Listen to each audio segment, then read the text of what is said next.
안녕하세요. 한국최면치연구소장 김용국입니다. 오늘은 자존심을 버리는 10가지 방법에 대해서 공부해 보도록 하겠습니다. 자존심이라는 것은 자기를 존중해주는 마음 상태를 말합니다. 이와 비슷한 개념으로 자존감이 있는데 둘의 개념은 완전히 다릅니다. 둘 다 존중해주는 마음이지만 자존감은 남들의 시선이나 남들의 판단, 남들이 나를 어떻게 보느냐와 완전히 상관없이 그냥 내가 내 자신을 있는 그대로 존중해주는 그런 감정 상태를 말합니다. 이와 달리 자존심은 내가 주인이 아니라 남들이 나를 존중해 주느냐 안 해주냐에 따라서 나는 존중을 받았다 생각하고 아니면 나는 너한테 무시당했어, 나 화났어, 짜증나, 나는 존중받지 못했어, 이렇게 평가하는 존중 상태를 말합니다. 이렇게 따지고 보면 이 자존감이라는 것은 이 존중의 주체가 내가 되는 거고, 자존심이라는 것은 내 스스로 존중해 주는 게 아니라 남들한테 존중을 받아야만이 내가 나를 존중해 줄 수 있다라는 것입니다. 그래서 이거는 내가 삶의 주인으로서 살아가는 거고, 이들은 삶의 주인처럼 살아가는 것 같지만 실제로는 다른 사람의 평가와 판단에 의해서 살아갈 수밖에 없다. 그 따지고 보면 이 자존심이 세다, 자존심이 높다라는 것은 아주 안 좋은 것입니다. 내 스스로 나를 점점 존중해 주지 않고 오로지 남한테 잘 보이려고, 남한테 존중받으려고, 남한테 대단한 사람처럼 보이려고 열심히 살아가는 모습과도 같습니다. 어쩌면 애정결핍에 걸린 사람들은 사랑 구걸꾼이라고 제가 표현을 하잖아요. 이 자존심이 센 사람들은 자기의 존중을 구걸하는 사람과도 같다. 그래서 조금만 누가 나를 존중해 주지 않고 나를 무시하고 나를 지적하고 나를 안 좋은 눈빛으로 쳐다보면 엄청나게 격렬하게 화가 나면서 자존심 상해가면서 심지어는 욕을 하기도 하고 때리기도 하고 격렬하게 저항한다라는 것입니다. 보통 사람들 같은 경우에는 누가 이렇게 툭 말해도 그냥 대수롭지 않게 넘어갈 수 있는데, 이 자존심이 센 사람은 사장이, 동료가 조금이라도 나에게 안 좋은 소리를 하면 그것 때문에 엄청나게 상처를 받아서 회사를 때려치거나 그렇게 엄청나게 싸우게 된다라는 것이죠. 부부지간에도 이 자존심이 세면 아내가 조금 그냥 대수롭지 않게 말한 거, 남편이 조금 장난식으로 툭 말한 것을 이 개그를 다큐로 이렇게 받아들이게 된다는 거죠. 왜냐하면 이들은 조금이라도 남한테 무시당하는 것을 엄청나게 싫어하기 때문에, 민감하기 때문에 남이 나를 조금 조언조차도 기분 나쁘게 들을 확률이 많다.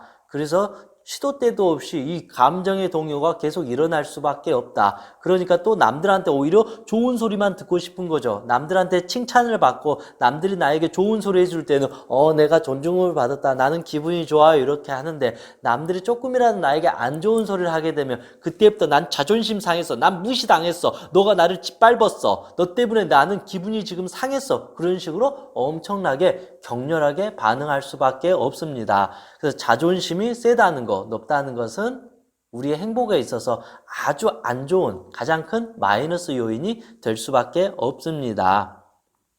자존심을 버리는 10가지 방법. 첫 번째, 내 생각이 정답이 아닐 수도 있다. 자존심이 센 사람들은 대체적으로 내 생각이 정답이다라는 것에 빨려 있어요. 그래서 내가 생각하는 게 오로지 정답이다. 그래서 너도 내 생각대로 따라줘야 된다. 그런데 너가 내 생각대로 따라주지 않으면 넌 날 무시했어, 나 자존심 상해서 또 화를 내게 된다라는 것입니다. 내 생각은 정답이 아닙니다. 우리는 항상 부족한 존재입니다. 내가 신이 아니에요. 내가 모든 것을 다 꿰뚫는 그런 존재가 아니잖아요. 그래서 내가 생각이 정답이 아닐 수도 있다. 맞습니다, 제가 이건 좀 부족했습니다, 제가 이거 미처 생각하지 못했습니다, 이렇게 어떤 융통성 있고 여유로운 모습을 보인 자만이 오히려 자존감이 높다라는 것입니다. 두 번째, 다른 사람의 생각이 정답일 수도 있다. 항상 그렇게 사고의 폭을 넉넉하게 여유롭게 가져야 됩니다. 내 생각이 정답이 아닐 수도 있다. 내가 생각하는 건 정답이고 너가 생각한 건 다 오답이다. 이건 아주 위험한 흑백 논리예요. 내 생각만이 진리고 네 생각은 거짓이다, 내 생각은 천사고 네 생각은 악마다, 이런 식으로 해버리면 아주 위험한 어떤 이 프레임에 빠져버린다는 것입니다. 그래서 내 생각과 다르면 이 파괴할 수 있다라는 아주 무서운 심리가 여기에 깔려져 있습니다. 그래서 내가 자존심이 세다 그러면 이렇게 생각해야 됩니다. 내 생각이 항상 옳은 것은 아니다. 나도 부족한 사람이다라는 것을 인정해야 되고, 두 번째는 다른 사람의 생각이 다 틀렸다가 아니라 저 사람의 생각도 정답일 수도 있다. 그래서 나에 대한 어떤 이 옳다라는 인식을 조금 내려놔야 된다는 거. 이게 자아상이라는 거죠. 너무 지나치게 자아가 이렇게 높으면 남들과 계속 싸우게 된다라는 것입니다. 내 생각이 정답이 아닐 수도 있고 다른 사람의 말도 정답일 수도 있다. 그렇게 생각하면 이 사장이 나에게 조언해주고 친구가 조언해주고 아내가 남편이 형제가 너 이거 좀 문제 있는 것 같다. 이거 좀 내 말 좀 들었으면 좋겠다. 그렇게 말했을 때 다른 사람의 생각이 정답일 수도 있다고 생각하니까 아 미안해요. 내가 너무 고집을 피웠어요. 엄마 말 좀 들을 것. 아 당신이 말해준 게 맞았는데 내가 너무 자존심을 틔운 것 같아요. 아 내가 좀 더 융통성이 부족했던 것 같습니다. 너무 내가 고집을 피웠습니다. 이렇게 하면 오히려 자존심을 내려놓게 되니까 오히려 내 삶이 훨씬 더 발전하고 성장할 수 있다는 것입니다. 이제 세 번째, 내 생각대로 되지 않음을 받아들여야 됩니다. 사실은 내 생각대로 모든 게 되지 않습니다. 이 세상에 내 생각대로 되는 것은 별로 없습니다. 우리는 그런데 100% 내 생각대로 되려고 하는데 내 생각대로 되는 건 불과 50%도 안 됩니다. 절반만 돼도 엄청나게 내 생각대로 되는 건데 이 세상은 내 생각대로 되지 않습니다. 때로는 우리가 날씨가 더웠으면 하면 날씨가 춥고 날씨가 추웠으면 하면 날씨가 더워요. 저 사람이 착했으면 하는데 어찌 보면 저 사람이 나쁜 사람이기도 하고 저 사람이 나쁜 사람일 거야 했는데 저 사람이 또 착한 사람일 수도 있고 이 시험에 성공해야 돼, 꼭 합격해야 돼 하면 떨어지는 경우도 있고, 이 시험은 떨어지든 말든 그냥 하는 대로 열심히 그냥 하자 했는데 또 붙어버릴 수도 있는 것처럼. 이건 왜 그러냐면, 내가 신이 아니에요. 내가 이 모든 것을 관장하지 않아요. 그래서 내 생각이 결코 정답이 아니다라고 생각하면 우리는 결코 자존심을 부리지 않아도 됩니다. 이제 네 번째, 당신이 잘 보여야 하는 대상은 다른 사람이 아니라 바로 그대 자신입니다. 사실은 우리는 남한테 존중받고 인정받기 위해서 살아가는 것 같아요. 물론 남한테 존중받고 인정받으면 기분이 아주 좋은데 이거는 냉정하게 제가 표현했을 때는 우리는 저 남들의 노예가 될 수밖에 없다. 왜냐하면 그 강아지가 주인한테 사랑받기 위해서 이렇게 예쁜 짓 하는 거 사실은 그게 너무 슬프기도 하잖아요. 우리가 남한테 사랑받기 위해서 남들이 먹이를 주면 고마워요 주인님 저 행복해요. 먹이를 주지 않으면 화가 안 주면서 엥 하면서 물어버리려고 하는, 이거는 사실 너무나도 이 위대한 우리 인간으로서 한 개인으로서 너무나도 이건 슬프고 불쌍한 것이다. 그래서 남들한테 잘 보일 생각 그만하고 이제 내가 내 삶의 주인으로서 내가 나를 존중해주고 사랑해주는 게 자존심을 버리는 방법입니다. 이제 다섯 번째, 두 마리의 개를 항상 조심해야 된다. 두 마리의 개는 바로 편견이고 선입견입니다. 이건 이럴 거야, 저건 저럴 거야, 여자는 이래야 돼, 남자는 이래야 돼, 다른 사람은 다 이렇게 살아야 돼, 착해야 돼, 어째야 돼, 저째야 돼, 이렇게 자기 스스로 어떤 지나친 어떤 판단, 이렇게 해야만 한다라는 게 엄청 위험한 것입니다. 그러면 내 생각대로 또 안 되니까 자존심 상하고 화를 낼 수밖에 없다라는 것입니다. 그래서 이건 이래야 돼, 저건 저래야 된다라는 어떤 지나친 자기의 편견과 선입견을 버리면 이건 이럴 수도 있고 저건 저럴 수도 있구나. 내가 부족할 수도 있고 다른 사람이 나를 욕할 수도 있고 나를 미워할 수 있구나. 그러니까 미워할 수 있는 용기를 가질 수 있다라는 것이죠. 나는 누군가한테 꼭 사랑받아야 돼, 존중받아야 돼, 나를 무시당하면 안 돼. 이러면 인생을 살아갈 수가 없습니다. 무시당하면 난 죽었어, 난 버려졌어, 다른 사람이 나를 이제 존중해 주지 못해, 난 아무것도 할 수 없어, 이런 식으로 자기 혐오, 자기 파괴, 자기 비판으로 가버리기 때문에 결국 심리적으로 멘탈 붕괴가 될 수밖에 없습니다. 이제 여섯 번째, 현실 가능성 있는 목표를 설정해라.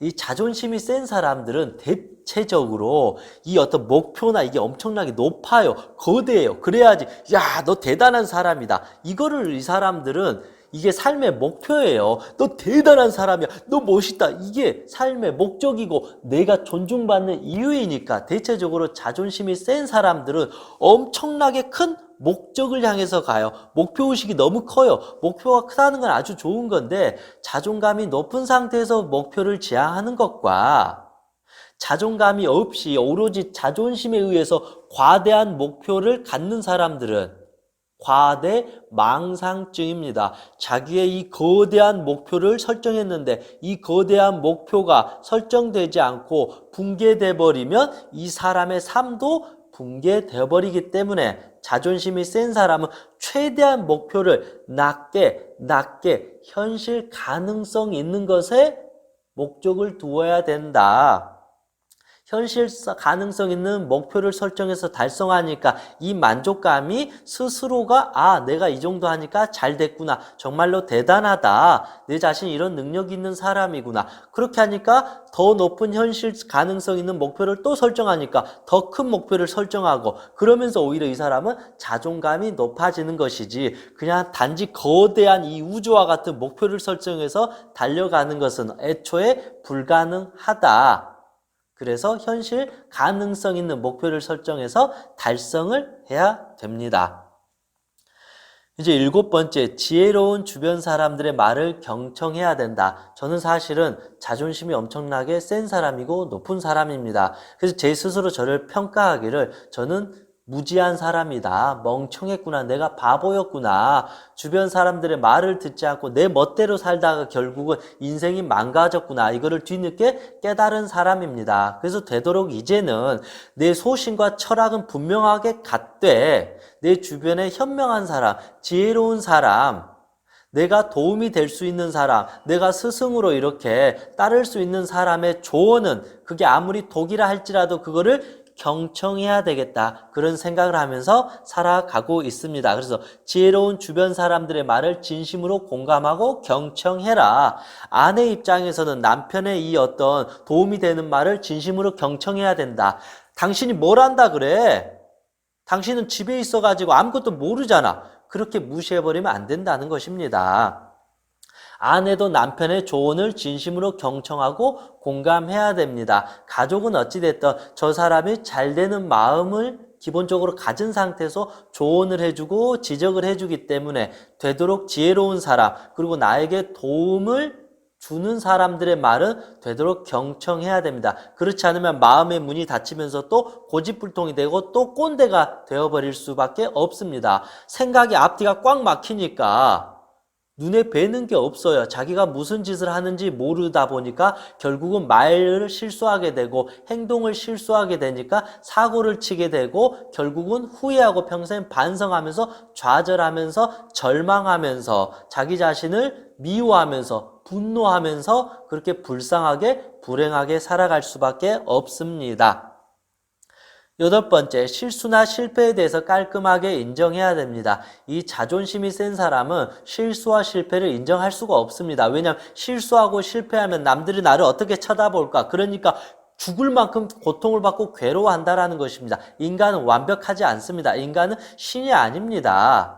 그럴 시간에 빨리 실수와 실패를 인정을 하고 이 실수와 실패를 어떻게 하면 만회할 것인가 그렇게 아름다운 멋진 생각을 해야 된다는 것이죠. 그래서 자존감이 높은 사람은 자기 스스로가 주인이니까 이 결과와 상관없이 남들이 나를 어떻게 봐주는 것과 상관없이 내가 내 자신을 살찌우기 위해서 더 내 자신을 거듭난 사람으로 만들기 위해서 빨리 실수와 실패를 인정하고 받아들여서 더 나은 사람이 되도록 노력하게 된다. 그러면 자존심 상해서 난 실패하지 않았어. 난 실수하지 않았어. 난 더 잘할 수 있었는데 난 왜 그랬을까? 이렇게 하면서 오히려 더 자기의 소중한 시간을 허비하지 않는다. 그러면서 오히려 내가 실수하고 실패한 것을 자기 탓이 아닌 남 탓을 하면서 자꾸 남과 싸우게 되는, 이건 당신 때문이야, 엄마 때문이야, 아빠 때문이야, 이건 세상 때문이야, 이건 이 사회 때문이야, 이 사장님이 나한테 그렇게 해가지고 내가 그럴 수밖에 없었습니다. 이렇게 하면서 자존심을 부린다. 결국은 자존심을 부린다는 것은 허용하지 않고 듣지 않고 수용하지 않고 남과 계속 싸운다는 것이죠. 당신 나를 존중해줬어야 돼. 당신 때문이야. 그러면서 남 탓을 하는 심리와 같습니다. 이제 9번째, 무언가를 위해 살지 말고 나의 행복을 위해 살자. 비슷한 말이죠, 결국은. 자존심이 세다는 것은 한편으로 보면 자기를 존중받고 싶어하는 마음이 너무너무 많아요. 그러다 보니까 자기 스스로 존중을 못 해주니까, 자기를 존중하는 방법을 모르니까 다른 사람으로부터 이 존중감을 가져오려고 엄청나게 피 흘리면서 열심히 산다는 거죠. 그래서 자존심이 센 사람은 엄청나게 열심히 살아요. 피와 땀을 흘리고 고통받으며 살아와요. 그런데 그러면 그럴수록 이 존중감이 채워지기는커녕 평생 남들한테 존중을 구걸할 수밖에 없는, 결국은 자존감에 대한 구걸꾼이 될 수밖에 없습니다. 그래서 무언가를 이제는 위해서 살지 말고 이제는 있는 그대로의 나에 대한 존중, 사랑, 그리고 나의 행복을 이제는 살아야 된다. 그 행복의 주인이 내가 되어야 된다. 그런 생각을 해봅니다. 이제 마지막 10번째입니다. 자존심을 버리기 위한 방법. 일이 정말로 잘 될 때는 이제는 겸손해야 됩니다. 이거는 많은 사람들이 정말로 진심으로 도와줘서 이렇게 내가 일이 잘 됐구나, 감사합니다, 이런 마음으로 살아야 됩니다. 그리고 일이 잘 안 될 때에는 오히려 더 내가 노력이 부족했구나, 더 열심히 애쓰면서 노력하면서 살아가야 된다는 것입니다. 이 자존감이 높은 사람은 항상 이 현실적으로 안정적이고 만족해 가면서 살아가요.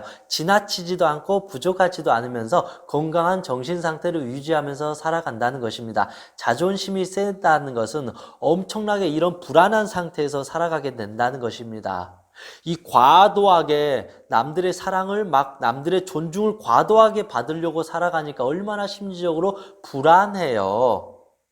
그러다가 사랑을, 이 존중을 받지 못하면 하루아침에 완전히 버려진 듯한 심리 상태를 갖게 된다. 그래서 심리적인 항상 이 불안한 상태를 유지할 수밖에 없기 때문에 이제는 이런 심리 상태가 아니라 내가 했는데 뭐가 잘 되면 감사하는 마음으로 좀 자중하면서 자기를 겸손한 상태에서 살아가야 되는 것이고, 내가 했는데 잘 안 될 경우에는 내가 노력이 부족했구나, 더 열심히 건강하게 살아야 되겠구나, 그런 어떤 심리 상태를 겪게 되면 우리는 훨씬 더 자존심이 아니라 자존감이 높여지는 그런 심리 상태 속에서 살아갈 수밖에 없습니다. 저 역시도 평생을 이 자존심을 부리면서 살아왔는데 결국은 자존심을 부리다가 모든 것을 잃게 된 뒤로 이제는 남들한테 존중받으려고 노력하는 게 아니라 내가 내 스스로를 존중해주고 내가 내 스스로를 사랑해주면서 그 행복을 지향하면서 살아가야 되겠다, 이렇게 생각하면서 이렇게 살아가고 있습니다.